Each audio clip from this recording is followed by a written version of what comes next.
Hello everybody, welcome back. We're at video number 27 in this 30 and 30, and I forgot to charge the camera first, so this is probably going to be super quick, but I'm actually taking, we'll call this my coffee break at work. Today I'm doing an internet install, so I wasn't entirely sure I was even going to be able to get a video up today, but if you look around me, this is kind of an interesting room I'm in. Where am I, you ask? I am at the Old Failed Hatchery. The install I'm doing today is for the gentleman who now owns this building. He is going to tear all this down, but I do have access to some of it, and you know, I can buy other bits and pieces of it as we go along. I want to try and show you this really quickly though, because I am very impressed. They were trying to raise tilapia here, which I understand to be a bit of a cutthroat market here in Manitoba, probably anywhere, but this is very much what I would like to do for koi, aside from the building, but we're looking at the actual interior structure here stuff today, and like I said, I gotta be quick. I'm doing this on a coffee break while I'm supposed to be doing the install, but I wanted to show you this super quick. Walking in through the door, we've got all kinds of tanks. This was apparently where the fry were kept, and then this would have been the second stage tank. It looks to me like this has got an awful lot of in-ground heating and stuff in there. Apparently it was set up for geothermal, but a giant sand filter here. And look at the size of that air stone, and there's a whole bunch of them. I asked the gentleman if he's had any use for these things, and kind of suggested that I could probably find use for them. But look at all of those massive stones. So compare it to the size of my foot here. Like, that's a pretty big air stone. All of this white stuff here is like shaved plastic. I guess that's what they were using for their filtration system. Not quite sure how that works, but it's sure a lot of surface area. And then we're looking in here, and you can see this is the tank setup they had. Absolutely beautiful, and I very much wish I could just magically pick this up and move it, but it's all going to get torn down. This building's going to be used for equipment storage.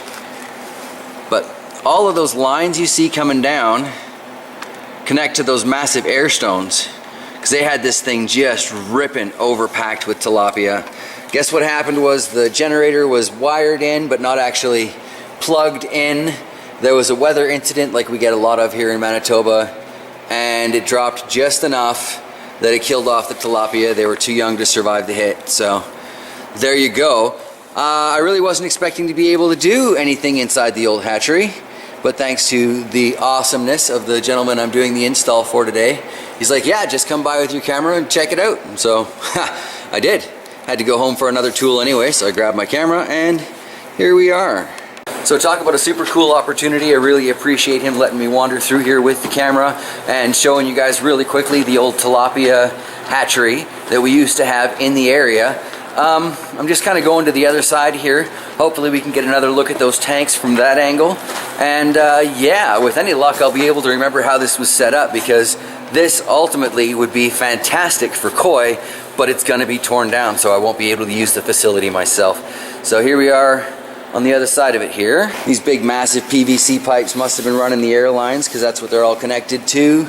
And this is just an absolutely beautiful facility. It is a crying shame, in my opinion, that it's going to be torn down, but someone else's property. They can do with it as they please. Look at the beautiful cage setup they had going here though. This would be so awesome for koi. Oh well, one day. And now I have seen what it should look like here in Manitoba. I'm quite surprised that it's just concrete and there's no liner or anything there, but I guess they weren't too worried about that. Awesome. Alright guys, and on that note, I should get back to work because they're looking forward to getting some high-speed internet out here. We are in a rural property, so this is pretty much the only way they're going to get high-speed internet.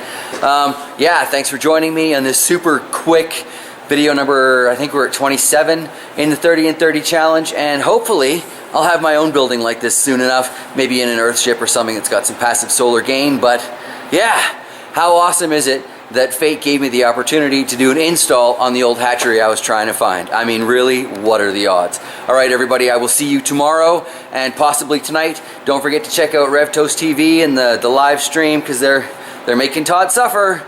There's something about the hot chocolate challenge for Todd. Baker's dozen. He's only got 12 now, so it's only a dozen. They're only hotter than the one he tried on Monday, so I don't know if you're going to back my camp or not, but I don't think that we should make Todd Rob Jeff eat all of those super hot chocolates. If he's not ready for it, he's not ready for it. All right, guys, I love you, and I will see you later.